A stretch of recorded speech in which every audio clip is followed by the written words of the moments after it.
Line का देखिए, संविधान में ये चल रहा था अभी कि कौन प्रावधान भारतीय संविधान में कहाँ से एडाप्ट किया गया है या स्रोत क्या है या कहाँ से लिया गया है। यहाँ से आपका एक या दो क्वेश्चन प्री में बनते हैं, मेंस में नहीं बनते भाई, बता दिया जाए। तो जीएस में भी बनते हैं और आपका लॉ में भी बनता है। ज़्यादा चांस जीएस में ही रहता है। तो उसमें आपका बताया जा रहा था कि अमेरिका से क्या क्या लिया गया है, ये हम लिखवा रहे थे। लास्ट लाइन बताइए तो कहाँ तक लिखवा गया था।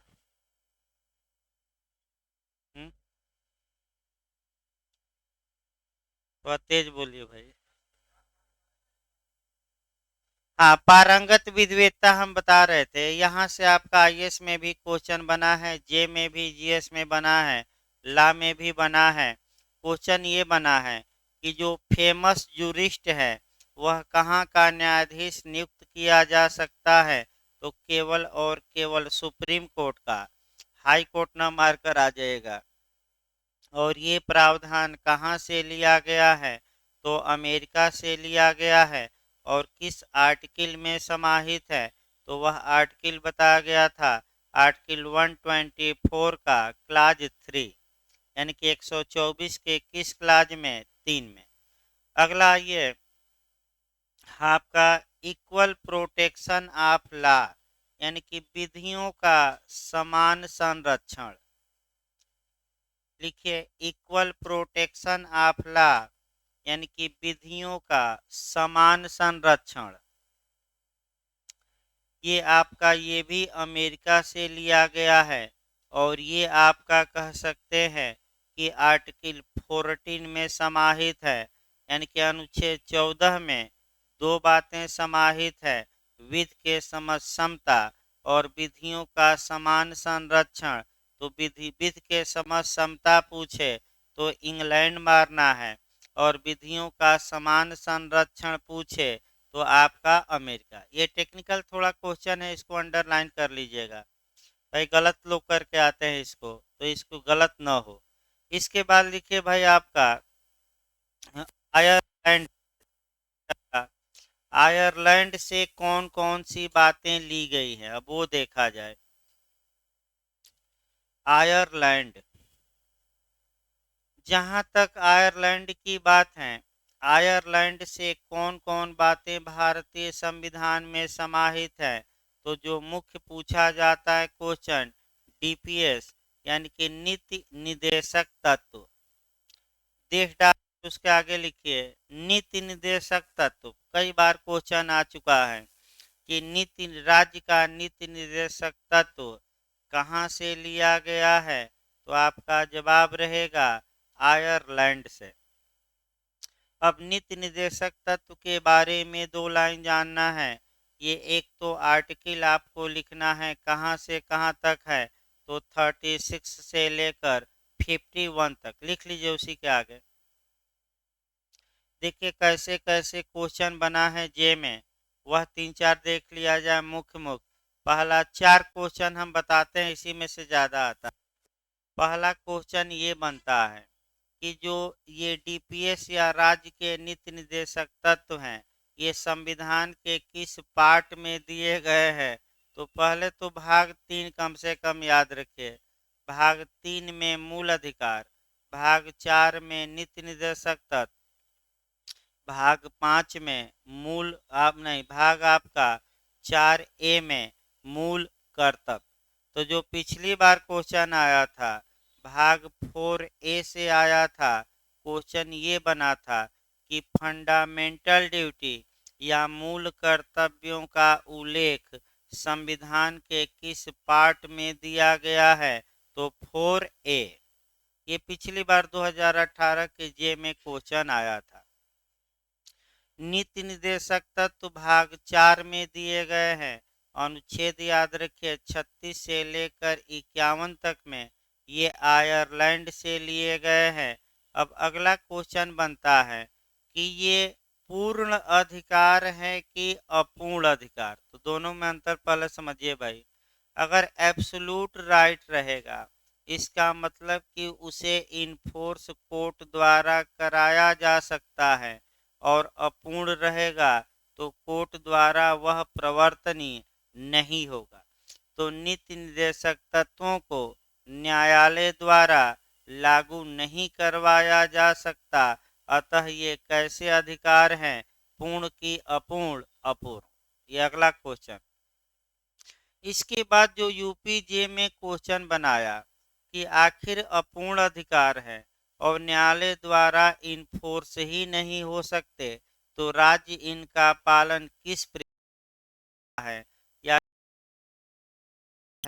या क्या इसके पीछे अनुशासनी है या सेंसन है, यानी कि राज्य इसको क्यों मानता है?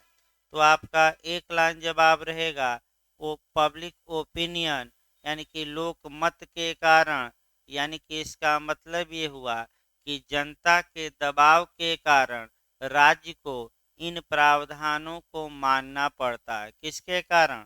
सर भाई, न्यायालय का दबाव नहीं है, किसका है? ये भी जे में क्वेश्चन आ चुका है। अगला जो आपका पूछा जाता है, वेलफेयर स्टेट या जन कल्याणकारी राज्य या लोक कल्याणकारी राज्य की अवधारणा किस भाग में माने समाहित है? तो भाग 4 में, नीति निर्देशक तत्व में। तो इतने में से हमें लगता है एक क्वेश्चन निश्चित बन जाएगा, और जो दो क्वेश्चन दोनों बार जे में बने हैं, एक में आपका 2018 के पहले वाले में सेंसन पूछा था, तो भाई जनमत है, लोगों का दबाव, और आपका आपका वेलफेयर स्टेट लगातार पूछा जाता है, किस भाग में समाहित है संविधान के? भाग 4 में। एक क्वेश्चन बनने का चांस है। अगला लिखिए भाई, लिखिए अगला, आयरलैंड से लिखवाया जा रहा है। लिखिए, राष्ट्रपति द्वारा राज्यों के राज्यपालों की नियुक्ति। राष्ट्रपति द्वारा राज्यों के राज्यपालों की नियुक्ति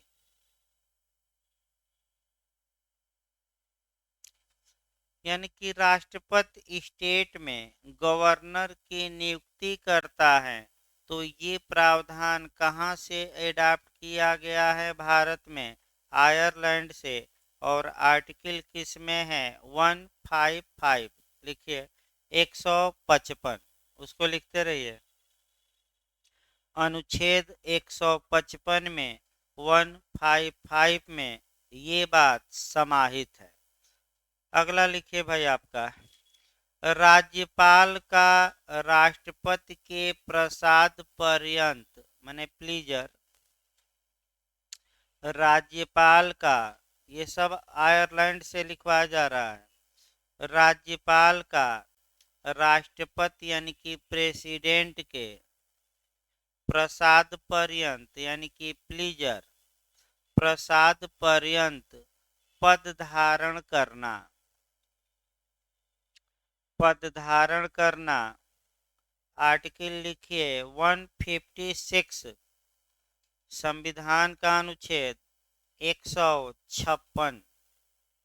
खूब पूछा जाता है ये क्वेश्चन, काफी विवादित भी रहता है कि राज्यपाल की पदावधि बताइए। देखिए, दो ऑप्शन देगा। आपका पहला देगा राष्ट्रपति के प्रसाद पर्यंत, यानी कि जब तक राष्ट्रपति की इच्छा हो तब तक। दूसरा देगा पद ग्रहण की तारीख से 5 वर्ष। तीसरा देगा 4 वर्ष, और चौथा देगा इनमें से कोई नहीं। तो भाई पहला ऑप्शन क्या सही मार्क कराएंगे? क्या लिखवाया गया? 5 वर्ष न मार दीजिए। राष्ट्रपति के, अब देखिए कैसे ऑप्शन हम घुमा रहे हैं। राष्ट्रपति के प्रसाद पर्यंत, दूसरा हम लिख रहे हैं कि 5 वर्ष तक। तीसरा, राष्ट्रपति के प्रसाद पर्यंत रहते हुए 5 वर्ष तक, इनमें से कोई नहीं। तब आपका ऑप्शन चेंज होगा आंसर का, और राष्ट्रपति के प्रसाद पर्यंत रहते हुए 5 वर्ष। ये हम नहीं बता रहे हैं, ये जब आगे बढ़ेगा तो केस सुप्रीम कोर्ट में आया, और केस का सहारा लेकर इस प्रावधान को और क्लियर आगे किया जाएगा। ऐसे नहीं केस आया इस पर। अगला लिखिए भाई, राष्ट्रपति के निर्वाचन का ढंग या पद्धति या मेथड, राष्ट्रपति के निर्वाचन का ढंग या पद्धति या निर्वाचक मंडल, 2-3 शब्द लिख लीजिएगा, ढंग या मेथड या पद्धति या निर्वाचक मंडल, इलेक्टोरल बोर्ड कहा जाता है, निर्वाचक मंडल, यानी कि राष्ट्रपति के चुनाव में कौन भाग लेंगे और कैसे चुनाव होगा, इसको जो एडाप्ट किया गया है भारत में वह आयरलैंड से ही किया गया है। तो तुरंत आपका अनुच्छेद याद रखने हैं, और अनुच्छेद देखिए 53 याद रखना है, 54 और 55। अभी उत्तराखंड में, एक यूपी में भी बना था क्वेश्चन सेक्शन वाइज, और उत्तराखंड में भी बना था, और देखिए आपका आईएएस में भी बना था, पीसीएस में भी। 3 आर्टिकल तो हर हाल में याद होना चाहिए, लेकिन जो हम बता रहे हैं लिखवाए हैं उसमें केवल 2 अनुच्छेद डालिएगा भाई, 53 न डालिएगा। इसमें जो हम लिखवाए हैं केवल 2 आर्टिकल, लेकिन हम बताएंगे तीनों। देखिए आपका कैसे क्वेश्चन बना है।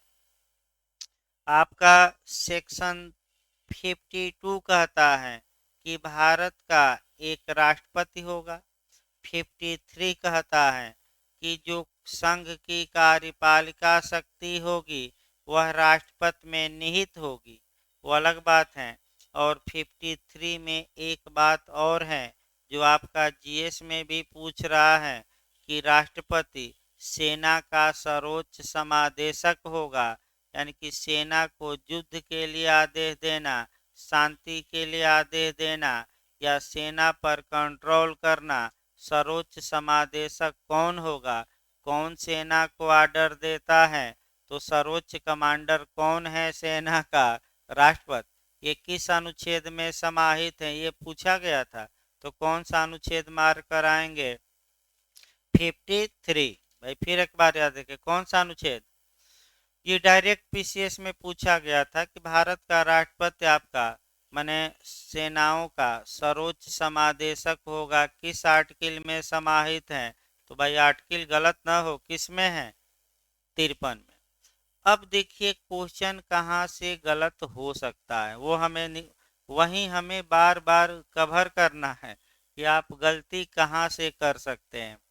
54 और 55 में क्वेश्चन देखिए कैसे गलत होते हैं। अगर राष्ट्रपति का निर्वाचक मंडल पूछे, इसका मतलब ये हुआ कि राष्ट्रपति के चुनाव में कौन कौन से लोग भाग लेते हैं, कौन कौन से लोग वोट देते हैं, उनका वर्णन आपका 54 में है। और अगर हल्का सा घुमा दे कि राष्ट्रपति के निर्वाचन का मेथड, तरीका या ढंग क्या है, तो ढंग दे तो अगला अनुच्छेद बढ़ जाना है, कौन सा, 55। अब देखिए निर्वाचक मंडल उत्तराखंड में पूछा था तो 54 मारिए, और निर्वाचन का ढंग किस में है, 55। तो निर्वाचक मंडल हम बता दें, ढंग तो भाई उतना शॉर्टकट में बताना संभव नहीं है, एक लाइन भले बता सकते हैं। निर्वाचक मंडल में कौन कौन होंगे, तो लोकसभा के आपका सभी सदस्य न मार दीजिएगा, निर्वाचित, फिर राज्यसभा के निर्वाचित, फिर विधान सभा, विधान परिषद नहीं, विधानसभा के कौन से, और इसी में भरमाएगा, सभी देगा, सभी न मार कर आइएगा। यानी कि लोकसभा, राज्यसभा और विधान सभाओं के जो निर्वाचित सदस्य हैं, मनोनीत नहीं, नॉमिनेटेड नहीं, वे सदस्य राष्ट्रपति के चुनाव में वोटिंग करते हैं। इन्हीं से मिलकर राष्ट्रपति का निर्वाचक मंडल बनता है। और कैसे चुनाव होगा, किस रीत से होगा, इसका प्रावधान आपका अगला अनुच्छेद 55 में है। तो भाई गुप्त मतदान होगा, सिंगल ट्रांसफरेबल होगा, एकल संक्रमणी होगा, आनुपातिक पद्धति के आधार पर, तो वो सब आपका भाई बताना अभी संभव नहीं है, बहुत समय लगता है। सिंगल ट्रांसफरेबल क्या है, तमाम चीज़ें, तो वो सब उतना संभव नहीं है 2 मिनट में बताना, आधा घंटा लग जाएगा। तो छोड़ दीजिए, आगे चलिए भाई। इसमें लिखे आयरलैंड में राष्ट्रपति द्वारा राज्यसभा में, अभी आयरलैंड ही चल रहा है, तो राष्ट्रपति द्वारा राज्यसभा में 12 सदस्यों को मनोनीत करना, 12 सदस्यों को मनोनीत करना, नॉमिनेट करना, ये कहाँ से लिया गया है, आयरलैंड से। तो आखिर राष्ट्रपति किस आर्टिकल के तहत 12 सदस्यों को नॉमिनेट करता है, मनोनीत करता है, वह अनुच्छेद भी याद रखना है, 80 लिखिए, अनुच्छेद आगे डाल दीजिए, कौन सा अनुच्छेद है, 80। देखिए दो फायदा इससे हो रहा है, एक तो कहाँ से क्या लिया गया, फिर उस 80 है भाई, देख लीजिए एक बार, बैरेक्ट लेकर आइए भाई, बैरेक्ट रखे रहिए, कहीं मैंने हम भाई कहीं कंफ्यूजन होता है तो हम भी रखे हैं, देख लेते हैं, लेकिन कोई कंफ्यूजन नहीं है। लेकिन आप एक बार कम से कम बैरेक्ट रखे रहिए, जो आर्टिकल बोला जाए कम से कम उसको क्या करिए एक बार, आपका कर्तव्य भी है देखना, कि हो सकता है 1% गलती का चांस रहता है हमेशा, तो उसको सुधारा जा सकता है तत्काल।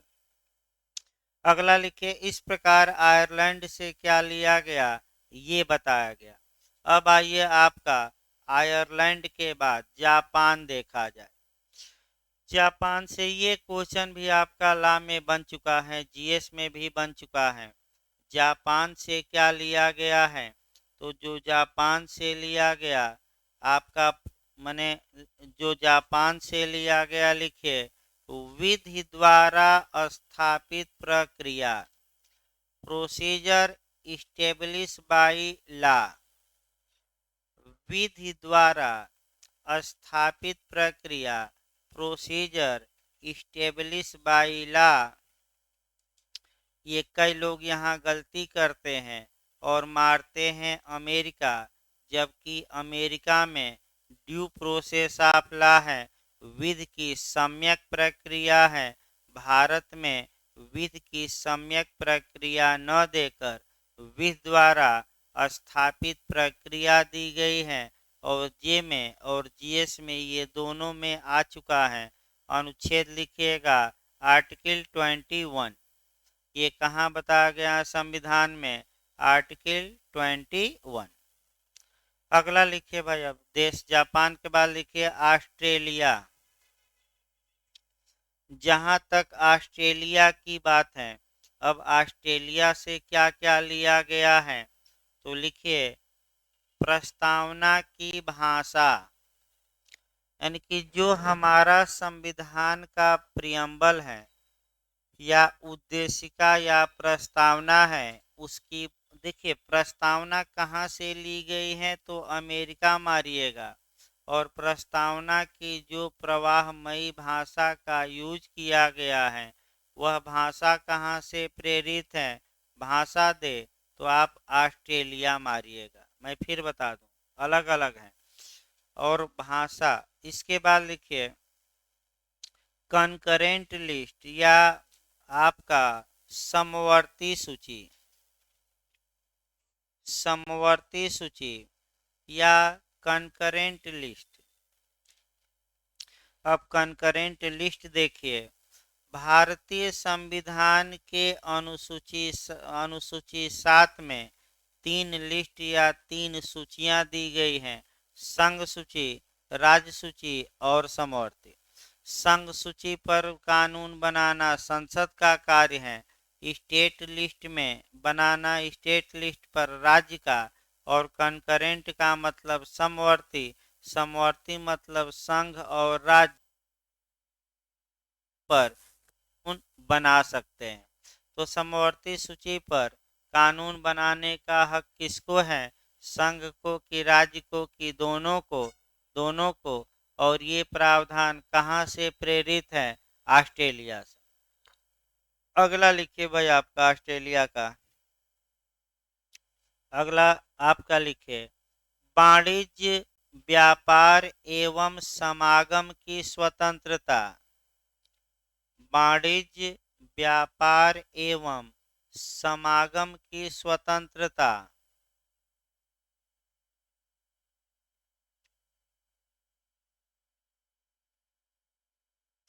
ये आर्टिकल लिखिए 301 से लेकर 307 तक, अनुच्छेद 301 से लेकर 307 तक, अनुच्छेद 301 से लेकर 307 तक में जो प्रावधान है वो भी कहाँ से लिए गए हैं?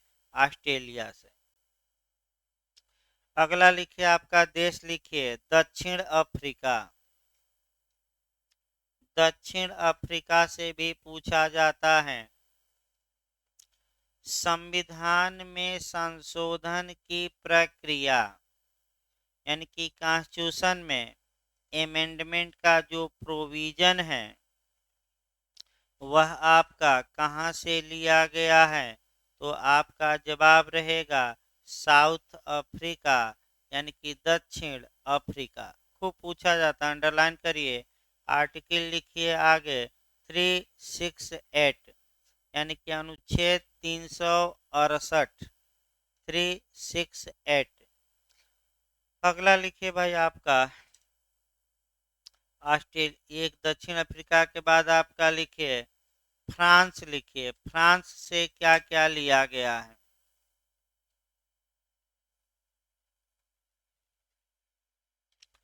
लिखिए गणतंत्रात्मक राज्य।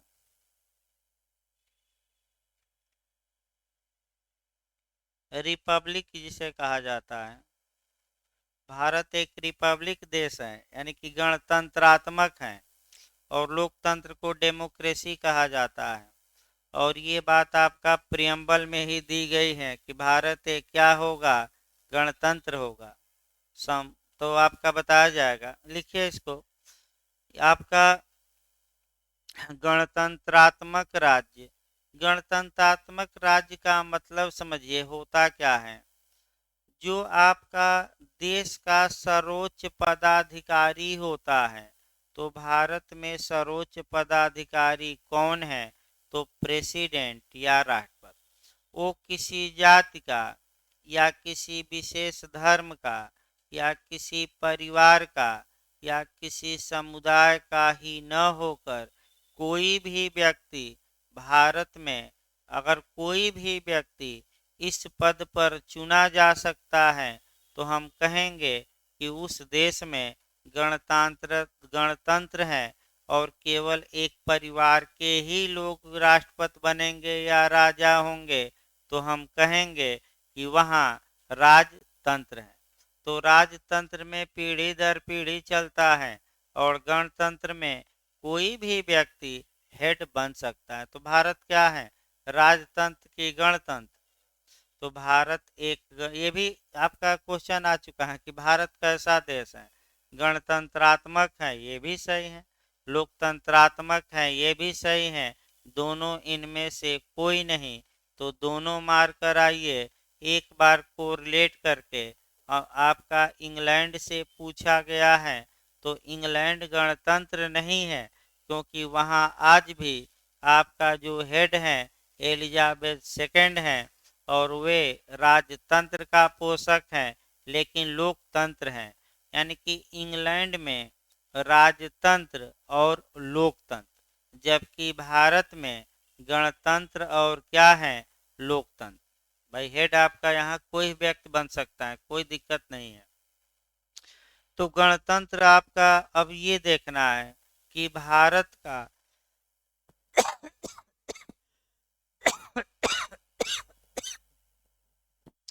भाई भारत एक गणतंत्र देश होगा। ये कहाँ से लिया गया है? ये फ्रांस से लिया गया है। तो आखिर हमारा देश गणतंत्र होगा, जो हेड होगा वह प्रेसिडेंट होगा, और किसी जाति विशेष या धर्म या संप्रदाय या बिरादरी से न होकर कोई भी व्यक्ति बन सकता है।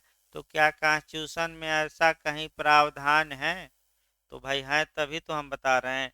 एक तो हमारी प्रियम्बल ही कहती है, गणतंत्र की बात करती है, यानी कि उद्देश्य का। और भारत का एक राष्ट्रपति होगा किस अनुच्छेद में? 52। वह कार्यपालिका का प्रधान होगा, कौन सा अनुच्छेद? 53। और आपका राष्ट्रपति को सहायता और सलाह देने के लिए एक मंत्रिपरिषद होगी। तो भाई आपका कौन सा अनुच्छेद है? 74। मैंने एक जगह नहीं है, आपका प्रियम्बल से ही मुख्य रूप से हम उठा सकते हैं, क्योंकि प्रियम्बल में भी स्पष्ट रूप से क्या किया गया है, कहा गया। तो इसको लिखवाया न जाए, क्योंकि कई जगह बिखरा है। आपका बिखरे हुए पन्ने को आपका लोग मैंने लेखा बही माना भी नहीं जाता, अकाउंट माना भी नहीं जाता। तो इसको बिना आर्टिकल का ही लिखिएगा। अगला लिखे भाई, फ्रांस से आपका उच्चतम न्यायालय में तदर्थ न्यायाधीशों की नियुक्ति, यानी कि एडहॉक जज की नियुक्ति। बहुत अच्छा क्वेश्चन ये भी बना है। उच्चतम न्यायालय में, अभी फ्रांसी चल रहा है, उच्चतम न्यायालय में तदर्थ न्यायाधीशों की नियुक्ति या एडहॉक जज को अपॉइंट करना, एडहॉक जज कहा जाता है। ये कई बार आपका लॉ और जीएस में क्वेश्चन बन चुका है। आर्टिकल लिख लीजिएगा 127, अनुच्छेद भी याद करना है। 127, 127। अब क्वेश्चन का मॉडल देखिए, एडहॉक जज या तदर्थ न्यायाधीश कहाँ नियुक्त किए जाते हैं? दे देगा उच्चतम न्यायालय, उच्च न्यायालय, दोनों, इनमें से कोई नहीं। तो भाई दोनों किसी भी हाल में न मार कर आइए, केवल और केवल क्या मारना है? Supreme court. भाई फिर हम बता दें, दोनों न मार कर आइए, केवल कहाँ और किस आर्टिकल के तहत? 127। चलिए आगे लिखिए भाई, याद तो कर रहे हैं लोग, ऐसे ही 3-4 माह याद करिए संविधान, तब जाके होगा। लिखिए अब कनाडा से भाई क्या लिया गया है, कनाडा से। यहाँ भी आपका क्वेश्चन अच्छा बनता है। कनाडा से क्या लिया गया? लिखिए, राष्ट्रपति की सलाहकारी अधिकारिता, एडवाइजरी, आपका जुरिडिक्शन। राष्ट्रपति की सलाहकारी अधिकारिता कहाँ से ली गई है? कनाडा से। देखिए आपका अब सलाहकारी अधिकारिता की जहाँ तक बात है, इसको आपका 2-3 लाइन समझिए। आर्टिकल लिख लीजिए 143, आर्टिकल लिख लीजिएगा भाई संविधान का। कहाँ है सलाहकारी अधिकारिता? अनुच्छेद भी याद करते रहिए। देखिए आपका सलाह या एडवाइजरी मांगा जाए, सलाह या एडवाइजरी। पहला क्वेश्चन ये आता है कि कौन किससे सलाह मांग सकता है और किस आर्टिकल के तहत मांग सकता है? तो भारत का राष्ट्रपति ही मांग सकता है। किससे? केवल सुप्रीम कोर्ट की हाई कोर्ट। हाँ, किस आर्टिकल के तहत? 143। अब तुरंत देखिए भरमाव क्वेश्चन मैं बता रहा हूँ। राज्यपाल सलाह मांगता है हाई कोर्ट से, सुप्रीम कोर्ट से, दोनों से, इनमें से कोई नहीं। तो क्या कहीं आप लोग कि राज्य का जो गवर्नर है या राज्यपाल है वो भी सलाह मांगता है? भाई बैटरी लग रहा है कि इसका।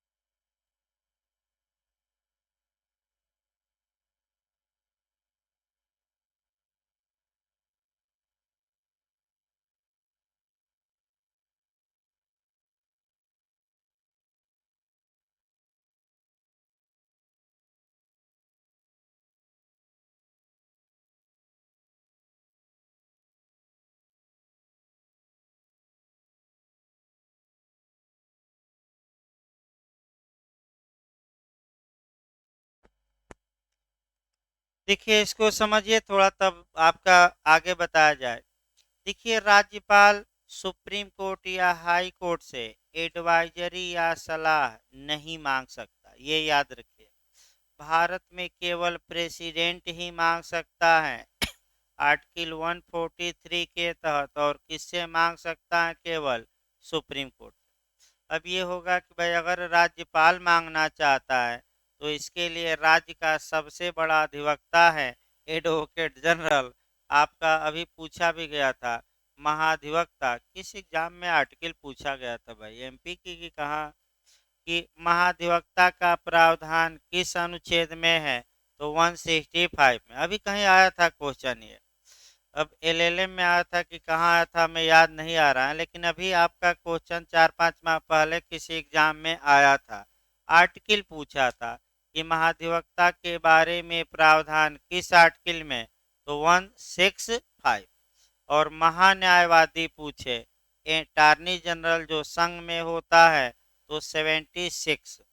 दोनों को एक साथ बताया जाएगा। आगे देखिए, अब पहले सलाह मांगा जाए। अब इसमें आपका बिहार में क्या क्वेश्चन बना, यूपी में सलाह पर क्या क्वेश्चन बना, और अन्य राज्यों में क्या बनता है, वह भी गौर से याद करना है। वो तो आगे डिटेल में हम बताएंगे। पहला क्वेश्चन ये बनता है कि ये जो एडवाइजरी आपका जुरिडिक्शन है ये कहाँ से प्रेरित है? तो कनाडा मार कर आएगा। कहाँ से लिया गया है? कनाडा। दूसरा क्वेश्चन बनता है कि तथ्य के प्रश्न पर सलाह मांग सकता है राष्ट्रपति की विधि के कि दोनों पर? दोनों, केवल विधि के नहीं, किस पर? तथ्य और विधि दोनों। विवाद उत्पन्न होने के पूर्व मांगता है कि विवाद के बाद की? दोनों, तब भी दोनों मार कर आइएगा। तीसरा क्वेश्चन, क्या उच्चतम न्यायालय राय देने के लिए बाध्य है? नहीं है, दे या न दे। लेकिन जो निचले न्यायालय है वह ऐसी राय को नजीर या जुडिशियल प्रेसिडेंट या पूर्व निर्णय के रूप में मानने के लिए बाध्य है। इसके बाद आपका पूछा जाता है कि किस मामले में उच्चतम न्यायालय राष्ट्रपति को सलाह देने के लिए बाध्य होता है, उसका विवेकाधिकार नहीं है। तो वे मामले जो 131 के प्रोविजो में है, परंतुक में है, रट कर जाइएगा। 131 के परंतुक में आने वाले मामलों में आपका सुप्रीम कोर्ट राष्ट्रपति को राय देने के लिए क्या है? बात। इसके बाद आपका पूछा जाता है जो बिहार में आया कि भाई आपका क्रम बताइए राय का, यानी कि सुप्रीम कोर्ट से राष्ट्रपति ने राय मांगा तो उन मामलों का 3 मामले तो जरूर याद रखिए। पहला मामला है इनरी दिल्ली लॉज एक्ट। तो पहला जरूर याद रखिए कि सर्वप्रथम किस मामले में राय मांगी गई? इनरी दिल्ली लॉज एक्ट। आगे बताया जाएगा डिटेल में। 3 केस क्रम से याद रखने हैं बिहार में जो बना। और अंतिम क्वेश्चन, जब सुप्रीम कोर्ट राय देगा तो कम से कम कितने जजों की पीठ मिलकर राय देगी? 1 की, 2 की, 3 की, 4 की, 5? तो कम से कम कितने जज मिलकर राय देंगे? हम अपने मन से नहीं बता रहे हैं, ये आर्टिकल में कहा गया है। किस आर्टिकल में? 145। कम से कम कितने जज? 5 जज।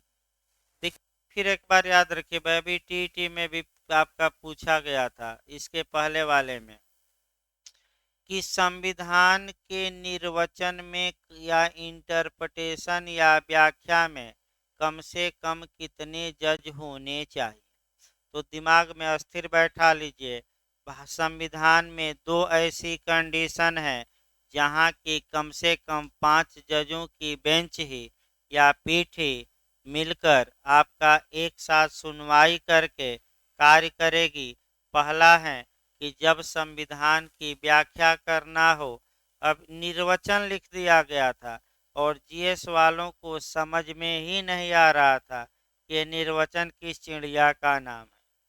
अब भाई देखिए आपका जैसे शिक्षा मित्र हैं, अब कैसे बन गए आपका शिक्षा मित्र? जुगाड़ से बन गए ज़्यादा। जुगाड़ से बनने के बाद आपका अब टीटी पास करिए। जब पास करने की बारी आई तो निर्वाचन आ गया, और ये निर्वाचन किस चिड़िया का नाम है आपका कभी जानते ही नहीं थे, तो कई लोग गलत करके आ गए, समझ ही नहीं पाए। अरे भाई, निर्वाचन मतलब व्याख्या हुआ, इंटरप्रिटेशन हुआ। तो जब संविधान की व्याख्या करनी है तो कम से कम कितने जजों की पीठ बैठेगी? 5। और दूसरा कब 5 बैठेगी? अभी बताया गया, जब राष्ट्रपति किससे सलाह मांगे? सुप्रीम कोर्ट से। किस अनुच्छेद में ये प्रावधान है? रट्टा मार कर जाना है 145। तो आपका जितने क्वेश्चन मैंने सामान्य बन सकते हैं सलाह से, लगभग वो बताया गया। और आपका चूंकि अंतर्राष्ट्रीय संगठन भी पढ़ाया गया है, उसमें भी सलाह मंगवा दीजिएगा, पूछा जाता है। तो सुरक्षा परिषद और महासभा किसी भी विधिक प्रश्न पर न्याय के अंतर्राष्ट्रीय न्यायालय से सलाह मांग सकती है। लेकिन जो इसके अलावा अन्य अंग हैं या आपका अन्य एजेंसियां हैं, वो महासभा द्वारा अथराइज करने पर ही न्याय के अंतर्राष्ट्रीय न्यायालय से सलाह मांग सकती हैं। ये भी क्वेश्चन जे में आ चुका है। अगला देखिए, सलाहकारी अधिकारिता के बाद लिखिए भाई, ये आपका कनाडा चल रहा है।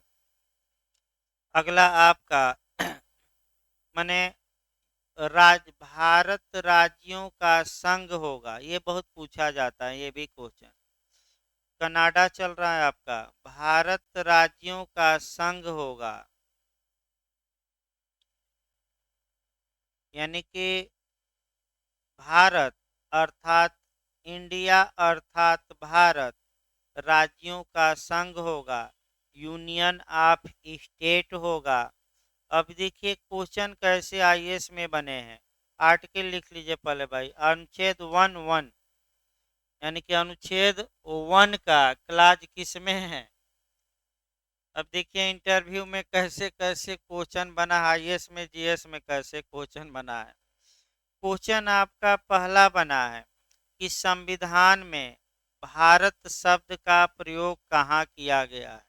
तो भाई जैसे ही संविधान आप शुरू करेंगे, पहला ही आर्टिकल कहता है आपका भारत अर्थात इंडिया राज्यों का क्या होगा? संघ। भाई पहले अनुच्छेद में है, इधर उधर कहाँ भगना है।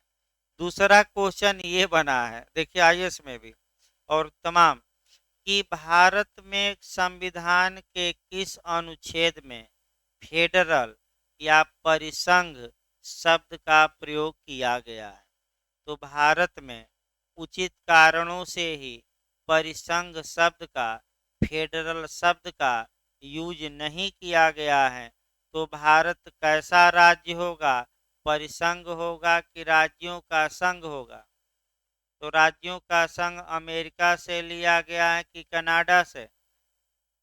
अमेरिका में क्या लिखा गया है? परिसंघ।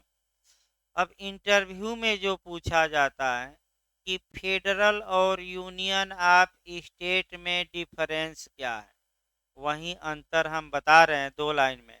भाई डिटेल में तो आर्टिकल 1 चलेगा, वहाँ फेडरलिज्म बताया जाएगा डिटेल में, लेकिन कम से कम 2 लाइन कंसेप्ट तो क्लियर रहे। देखिए परिसंघ में क्या होता है, परिसंघ या फेडरल। तो मान लीजिए अमेरिका सबसे अच्छा उदाहरण है, संघ है और प्लस कम से कम 50 राज्य हैं। तो जो देश फेडरल नेचर के होते हैं, परिसंघीय होते हैं, यहाँ आपका संघ भी अविनाशी होता है और राज्य भी अविनाशी, यानी कि राज्यों का विनाश नहीं किया जा सकता और संघ का भी विनाश नहीं हो सकता। इसीलिए भारत में आपका परिसंघ शब्द का यूज ही नहीं किया गया और भारत में किसका यूज किया गया? राज्यों का संघ, यूनियन ऑफ स्टेट। तो यूनियन ऑफ स्टेट में क्या होता है? तो संघ जो होता है वह अविनाशी होता है। अविनाशी मतलब इसको तोड़ा नहीं जा सकता। लेकिन जो राज्य होते हैं वह क्या होते हैं?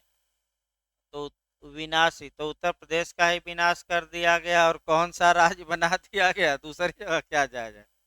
यानी कि आपका जब घर में ही आपका कह सकते हैं उदाहरण मौजूद है, तो दूसरी जगह जाने की क्या आवश्यकता है।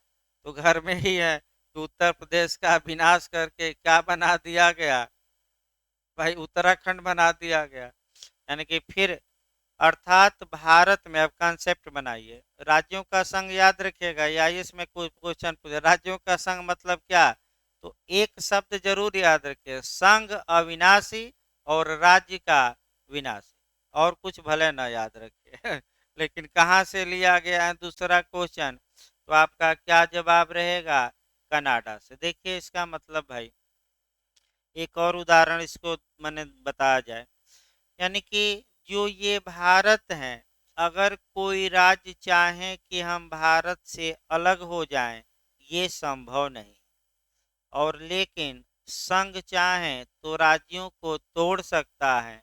अब ये है कि जब आप अनुच्छेद 3 और 4 पढ़ेंगे, तो वहाँ आईएएस और जे में बहुत अच्छा क्वेश्चन बनता है कि संघ क्या नहीं कर सकता कानून बनाकर, तो उसमें एक काम नहीं कर सकता कि किसी राज्य के क्षेत्र को किसी दूसरे राज्य को कानून बनाकर नहीं दिया जा सकता, ये संघ को पावर नहीं है। तो फिर बनता है कि अगर भारत का जैसे बांग्लादेश से समझौता हुआ, ज़्यादा हिस्सा बांग्लादेश को मोदी जी ने दे दिया और कुछ ही हिस्सा पाया है, तो क्वेश्चन ये बनता है कि ये कैसे संभव है, तो उसका एक ही उपाय है, संविधान में क्या करिए, संशोधन, यानी कि विधि बनाकर किसी राज्य के क्षेत्र को दूसरे देश को नहीं दिया जा सकता। इसके लिए उपाय क्या है, तो कॉन्स्टिट्यूशन में क्या लाइए, बदलाव। तो किया गया संविधान में बदलाव, और ये जो आया मामला इनरी बेरूबारी का, जो आगे आपको पढ़ाया भी जाएगा, जे में भी क्वेश्चन बना था कि उद्देशिका पर सबसे पहला केस कौन है, इनरी बेरूबारी, और किस केस में उद्देशिका को संविधान का पार्ट ही नहीं माना गया, बेरूबारी। तो 2-3 एंगल से, और किस में केस में कहा गया कि संविधान संशोधन करके ही किसी राज्य का हिस्सा दूसरे देश को दिया जा सकता है, तो इनरी बेरूबारी, जो आगे हम बताएंगे प्रियम्बल में ही बताएंगे, अभी तो भाई 2-3 दिन लगेगा, क्योंकि अभी तो आपका ये भानुमति का पिटारा चल रहा है, यानी कि इधर उधर से क्या करिए प्रावधानों को एकत्र किया जा रहा है एक से।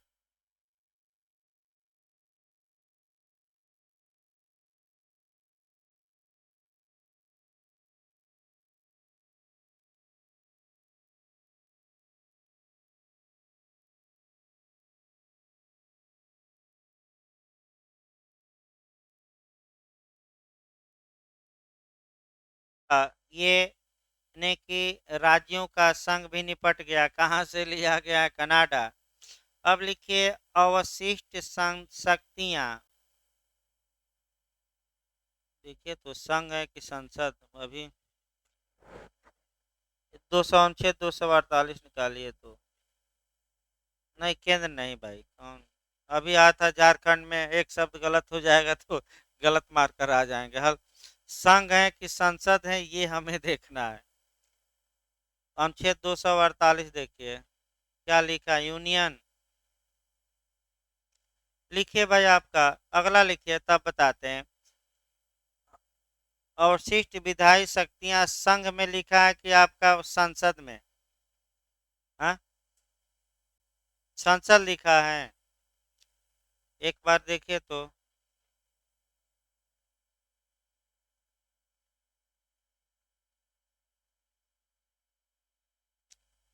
देखिए अब सही संसद लिखा है। देखिए फिर एक बार देखिए, आपका यही जो क्वेश्चन है मैं बता दूं, अभी झारखंड में पूछा गया था और कई लोग गलत करके आए थे, बहुत टेक्निकल क्वेश्चन है।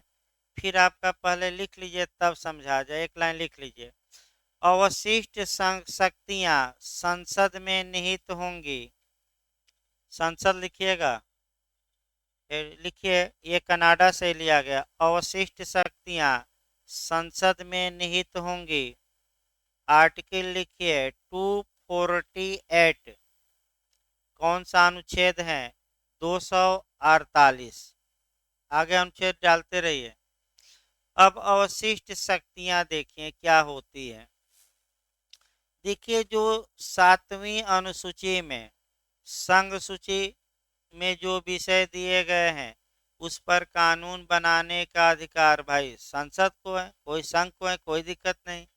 राज्य सूची में जो दिए गए हैं राज्य बनाए, और कंकरेंट में अभी बताया गया कि कौन बनाए, दोनों। लेकिन जो विषय कहीं न दिए गए हों उसके लिए क्या होगा, तो उसके उसी को रिजुडियरी पावर, अवशेषी शक्ति, अवशिष्ट शक्ति कहा जाता है। और उस विषय पर विधि बनाने का जो हक होगा वह किसको होगा? संसद को कि राज्यों को? संसद को। अब ये क्या था झारखंड में कि अवशिष्ट शक्तियां अनुच्छेद 248 के तहत किसके पास हैं या किसको प्राप्त हैं? संघ को, संसद को, फिर दे दिया राष्ट्रपति को, राज्यों को। तो आपका किस क्या मार्क कराएंगे इसमें से? संसद। अंडरलाइन करिए, रिपीट कर सकता है क्योंकि झारखंड भी काफी अच्छा अच्छा क्वेश्चन बनाया पिछली बार। रिपीट कर सकता है, संसद मार्क कर आइएगा। अब एक उदाहरण इस पर बनाया जाए, जैसे कि आपका संसूचना आ गया, यानी कि आपका कम्युनिकेशन। तो जैसे कि आपका साइबर क्राइम हो रहे हैं जो संसूचनाओं के माध्यम से हो रहे हैं, यानी कि आपका साइबर अपराध संसूचनाओं के माध्यम से, यानी कि आपका टेक्नोलॉजी का जैसे जैसे विकास हो रहा है, जो दिमागदार हैं, तिकड़मबाज हैं, उस टेक्नोलॉजी में आपका खोट भी खोज रहे हैं और उसी खोट या कमी का सहारा लेकर और अपराध कर रहे हैं। जैसे खाते से पैसा ही चला गया, पासवर्ड चोरी हो गया, फेसबुक हैक हो गया, व्हाट्सएप हैक हो गया, खाता ही आपका उड़ गया, पता ना कहाँ पैसा, बैंक भी बताने में असमर्थ है, इत्यादि। या पासवर्ड पूछ के, या अब तो भाई मैसेज आता है, कई बार आप देखे होंगे कि आप 40 करोड़ जीत गए तो 40 लाख जीत गए, इस लिंक पर क्लिक करिए, और जैसे ही क्लिक क्लिक करेंगे वैसे ही खाते से पैसा क्या होगा, तो भाई फिर आपको सलाह दी जाती है कोई भी अननोन नंबर आए, कोई बात करे तो सावधानी से बात करिए, अपना पर्सनल डिटेल न बताइए, और कोई कहे कि ये लिंक क्लिक करिए तो आप बिल्कुल न करिए। हम बता दें, अगर चाहते हैं कि भाई सुरक्षित रहें, क्योंकि जैसे ही लिंक क्लिक करेंगे, यानी कि लिंक को भी क्लिक करने में आपका खतरा मौजूद है, और कई लोगों का खाता स्वाहा हो गया है। स्वाहा मतलब खाली, अब पता नहीं लगेगा कहाँ लेकर गया। अगला देखिए भाई, आपका अवशिष्ट शक्तियां आपका बताया गया क्वेश्चन यहाँ से बनने का पूरा चांस रहता है। अगला लिखिए, आपका संघात्मक विशेषताएं। संघात्मक विशेषताएं, ये जो संघात्मक विशेषताएं आपका होती हैं, ये जो राज्यों के संघ में, ये कहाँ से ली गई हैं? तो कनाडा से।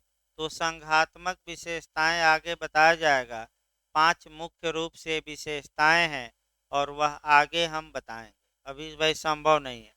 अगला लिखिए भाई, आपका संघ और राज्यों के बीच शक्तियों का विभाजन।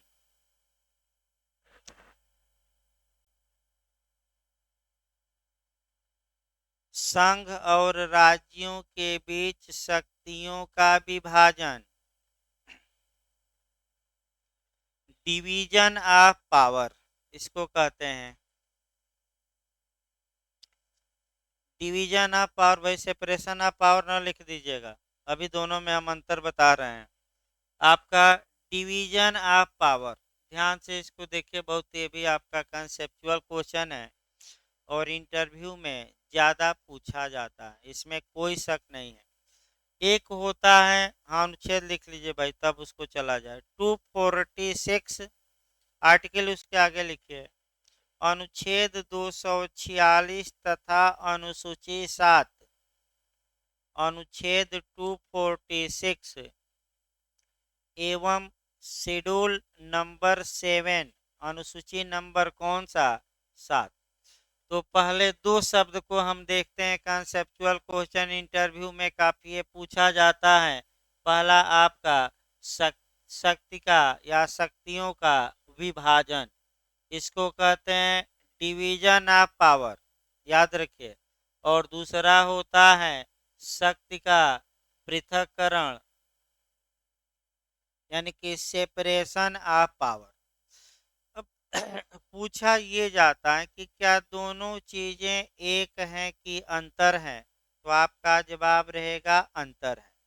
शक्ति का विभाजन का मतलब ये हुआ कि किस विषय पर किसको विधि बनाने का हक होगा, ये बंटवारा किया जाता है। जो फेडरल नेचर के देश होते हैं, संविधान होते हैं, वहाँ संविधान में ही स्पष्ट रूप से इसका उल्लेख रहता है। तो क्या भारत में, यानी कि किस विषय पर संसद कानून बनाएगी, किस विषय पर राज्य विधानमंडल बनाएंगे और किस विषय पर दोनों बनाएंगे, इसका स्पष्ट रूप से संविधान में उल्लेख रहता है। और हमारे संविधान में भी है, अनुसूची 7 है जिसमें संघ सूची दी गई है जिस पर संसद कानून बनाए, राज्य सूची है जिस पर कौन कानून बनाए, राज्य, और कनकरेंट या समवर्ती सूची पर कौन बनाए, दोनों। इसको हम क्या कहते हैं? Division of power. याद रखिए क्या कहते हैं। अब ये क्वेश्चन बना कि पहले डिवीजन ऑफ पावर होता है कि सेपरेशन ऑफ पावर? तो पहले डिवीजन ऑफ पावर, उसके बाद सेपरेशन ऑफ पावर। अब सेपरेशन ऑफ पावर देखिए क्या होता है। शक्ति का पृथक्करण। शक्ति का पृथक्करण का सिद्धांत आपका अभी बिहार में पूछा गया, मॉन्टेस्क्यू ने दिया था। किसने दिया था? मॉन्टेस्क्यू ने दिया था। ये बताया जाएगा आगे। ये कहाँ का रहने वाला था? फ्रांस का। अब देखिए अब भारत में थोड़ा जोड़ लीजिए तुरंत। भारत में आपका दो सरकारें हैं, एक संघ की सरकार और दूसरा किसकी? और दोनों देख ही रहे हैं आपका हेड जो है, यानी कि जिनके पास सत्ता है, दोनों आपका, अब क्या उसको कहा जाता है भाई, एक अपनी पत्नी को ही छोड़ दिया तो पीएम बन गया, और एक आपका मैरिज ही नहीं किया तो क्या बन गया? सीएम। तो भाई अभी उसको, अब चूंकि भाई ऑनलाइन क्लास भी चल रहा है, नहीं तो एक दो और उदाहरण बताते लेकिन सोशल मीडिया के कारण बोलने पर कुछ क्या लग गया है, प्रतिबंध लग गया। नहीं तो दो तीन उदाहरण अच्छे अच्छे बताए जाते। अब वो अलग बात है कि भाई यहाँ रोकना पड़ रहा है, यानी कि चाहते हुए भी भाई हजारों लोग देख रहे हैं, कई हजार लोग, तो चाहते हुए भी आपका माने बातों को रोकना पड़ रहा है। तो फिर एक बार देखिए। अब आप देखें कि संघ स्तर पर भारत में एक कार्यपालिका है, दूसरी न्यायपालिका है और तीसरी क्या है? विधायिका। और राज्य स्तर पर भी तो यही है, कार्यपालिका, न्यायपालिका और विधायिका। तो सेपरेशन ऑफ पावर का मतलब ये हुआ, ये दोनों जगह है भारत में, यानी कि कार्यपालिका का कार्य है कानून को लागू करना, वह कानून लागू करे। न्यायपालिका का कार्य है कानून की व्याख्या करना और कानून के अनुसार निर्णय देना, तो वह अपना काम करे। और विधायिका या लेजिस्लेचर का क्या कार्य है? आपका कानून बनाना, तो वह क्या करे? कानून बनाए। तीनों के लोग अलग अलग हों, तीनों के कार्य एक दूसरे में समाहित न हो, और कोई संस्था एक दूसरे के कार्यों में हस्तक्षेप न करे, इसी को हम कहते हैं सेपरेशन ऑफ पावर। तो क्वेश्चन दिया था, तो भारत में भी लागू है, बताया जाएगा डिटेल में। वो तो एडी लॉ में बहुत डिटेल में पढ़ना पड़ता है जो बिहार के लिए है, लेकिन संविधान पढ़ाते समय आपका आधा एडी लॉ निश्चित रूप से हम पढ़ा देंगे, इसमें शक नहीं है। आधा ही बचेगा भाई। पांचों रीट पढ़ना ही है, पीआई पढ़ना ही है, सेपरेशन ऑफ पावर पढ़ना ही है, रूल ऑफ लॉ पढ़ना ही है, नेचुरल जस्टिस पढ़ना ही है। तो आधा प्रशासनिक विधि तो इसी तरह समाप्त हो गई। अब बचेगा क्या? प्रत्यायोजित विधायन और जो आपका ट्रिब्यूनल है, 2-3 चैप्टर बचेगा। तो इसीलिए संविधान में थोड़ा डिटेल में चल जाएगा ताकि एडी लॉ कम से कम आधा क्या हो, इसी में कवर हो जाए। तो ये आपका बताएगा। अगला लिखिए भाई, कनाडा से आपका। इसका मतलब कि संघ और राज्य में शक्तियों का विभाजन पहले होता है कि किस विषय पर संघ कानून बनाएगा, किस पर राज्य।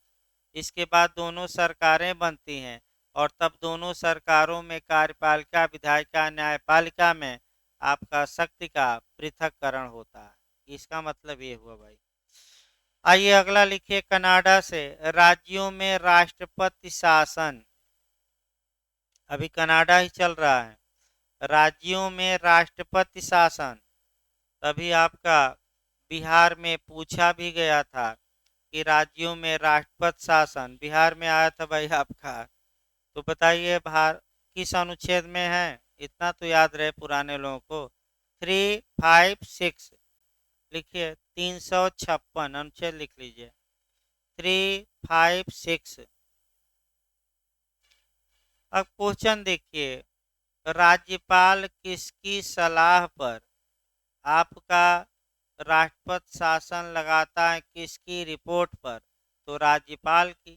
यानी कि राज्यपाल किसको रिपोर्ट भेजते हैं? राष्ट्रपति को।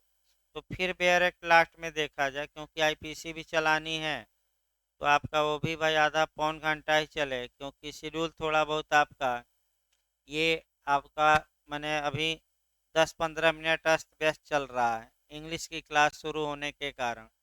तो फिर एक बार लास्ट में देखिए, यदि भारत के राष्ट्रपति को समाधान हो जाए, यानी कि बिलीव हो जाए, विश्वास हो जाए, तो किसकी रिपोर्ट पर? या तो राज्यपाल की रिपोर्ट पर, या अन्यथा, अन्यथा माने किसी अन्य आधार पर। तो बिहार में जो क्वेश्चन बना कि राष्ट्रपति किसकी रिपोर्ट पर आपका 356 का यूज करता है, तो राज्यपाल की। लेकिन अगर उसी में जोड़ देता कि राज्यपाल की रिपोर्ट पर, सेकंड अन्यथा समाधान होने पर, और तीसरा दे देता दोनों, और चौथा दे देता इनमें से कोई नहीं ऑप्शन, तब क्या मारते? दोनों। क्योंकि राज्यपाल की रिपोर्ट पर या अन्यथा भी शब्द लिखा गया है। अन्यथा इसलिए लिखा गया कि हो सकता है राज्यपाल और मुख्यमंत्री साठ गांठ कर लें। साठ गांठ मतलब आपका, इसको आपका मैंने आसान भाषा में, तो कई लोगों को समझ में नहीं आ रहा होगा। साठ गांठ मैंने आपका गठबंधन कर लें, तो गठबंधन भी नहीं कहा जा सकता, कल बताया जाएगा भाई।